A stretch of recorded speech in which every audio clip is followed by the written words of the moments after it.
I'm Nader Issa. I'm just a regular dude who owns a gym. Yeah. You know, I never wanted to do this at all. It wasn't even in the cards to be a coach. I went to school to do communications, broadcast, news. So I was a reporter and I was an anchorman. I tried it out for a year after graduating, had the degree, did the whole thing, realized I didn't want to be doing something that just didn't like light my fire. So I went from that to being a commercial real estate guy. I worked with my father, who's like the godfather of Chattanooga, Tennessee, as far as commercial real estate goes. And I was like, all right, this is a good path. It's a family business. It's safe. It's secure. That came with, strings attached. And I just realized I need to make it on my own if I'm ever going to be satisfied and feel like the work I'm putting in is worthwhile. All right, guys, here we go. 3, 2, 1. We're in it. Let's go. I was gonna go to New York, sleep in my car, figure it out from there. It was my cousin, and he's like, don't go to New York, you're gonna get killed. Try Austin. I was like, I'm not going to Austin. Why would I go to Texas? He's like, no, do a Google search. So I did a Google search, found the top 10 reasons to move to Austin, and that was good enough for me. So I jumped in a car, drove here, was homeless for 2 months, slept in my car while I just looked around. Well, before I left, I picked up a coaching gig. I got my certification in CrossFit to get a free membership at a gym, and I loved it. I was the 5 a.m., the 6 a.m. coach, and I just had that kind of energy, and it pulled something out of me that I'd never really felt before, where you kind of like, you walk in, you bring your natural energy and try to just push it into somebody else who doesn't want to be there at 5 a.m. And I try to make them feel really good that early in the morning. Massive, huge. While I was here, I was like, okay, the only thing I have is a certification to coach.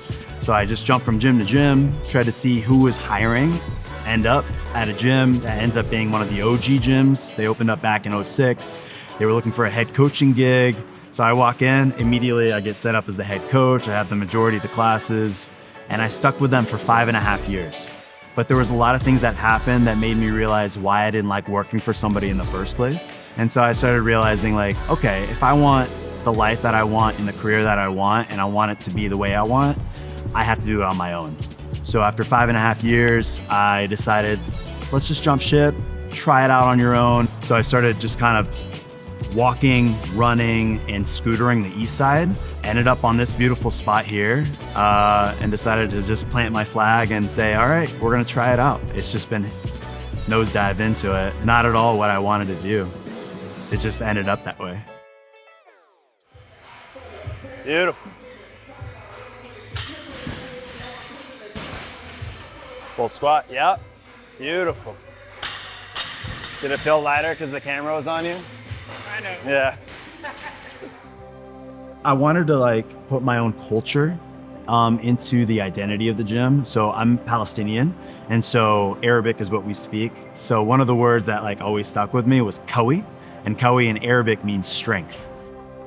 For the first 1.5 years, almost 2 years, I wanted to be the only coach, only because I wanted to build a sense of what our community should be. Immediately, I want to go and talk to every single person that walks in, get a little tidbit about what happened in their day, get to know what is going on in their lives, and then kind of relay that to everybody else in the area, kind of bring people into the fold so that I didn't always have to be the one to initiate. They would know when they came in, they had friends here. I like people.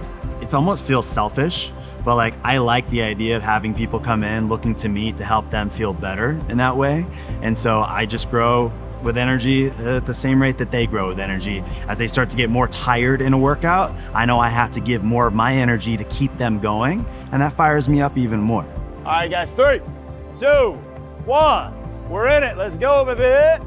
Fitness is fitness, right? It is working out, but I see it as a betterment of mankind. It is a way to make yourself a better human being, and so I like giving that to people. Go towards the uncomfortable, because if you're always looking for the shortcuts, that's all you're gonna get. You're gonna get short-sighted, shorthand experiences all the time. But if you're capable of saying, all right, I'm gonna push myself to do the hard thing, and I'm gonna be able to do that in other aspects of my life.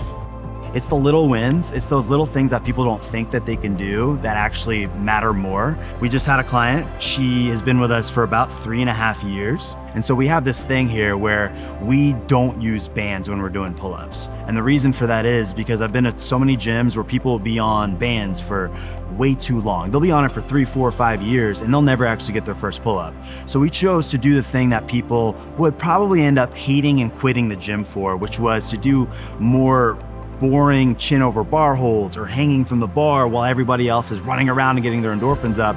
I made them do things that just hurt and things that just made them question whether or not it was working. So last week, it all just clicked for this one individual where I was like, hey, listen, we've been doing this for so long. You've gotten really good at the chin over bar hold. Your grip has gotten so strong from the dead hangs.